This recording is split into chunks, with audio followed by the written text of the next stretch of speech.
difficult for you to see on camera is that this blank space is actually a traced out front. I've used my chalk tracer and given myself just that little extra bit here on the side seam. And there's also a mark down the front for our match point. I also have match points here at just about the upper bust and here about mid-hip. I did the same again here on the back, on the mid-hip, and about right here, which is about right there. That's just under your underarm. And then I have used my yardsticks to help with the match points all across our project. Now I want you to take a look at this medallion print. It might be a little difficult to see on camera, but with medallion prints, you do want to take a look at where the print, the medallion, will sit on the face of your body. Excuse me. You'll want to avoid the headlight and tail light look. So I have medallions here, here, here.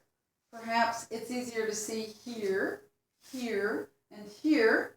And then I have this dip point here and this lovely point here, as you can see how the medallions work. I've chosen for this point to not be my center point, I have chosen this V here, which repeats here, as my center point mark.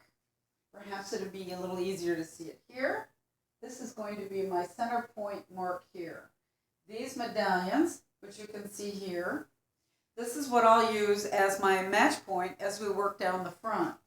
If I were to choose the opposite, where this point is my midpoint, then these medallions, which repeat here and here, they would give me headlights and taillights.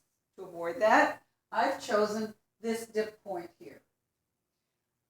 And then it matches again, same point on the back. And if you can see on the pattern pieces, I've drawn a bright red line down the middle of all my pieces. It's difficult to see here on my blank piece, but that helps me do my medallion down the front. The next step after cutting is that we will actually machine-based align on both fronts, a fast based down the front of both fronts, this point here, and then we're going to use wash away wonder tape and lie it down on our basting line. We're going to do it on, both fronts will have a basting line down the front from your neckline depth down to the hem. And what we do there is then we can then put our wonder tape along our basting line, fold it in half, and lay it down so that you get a perfect match on your medallion before you sew your two fronts together. Okay, let's get started.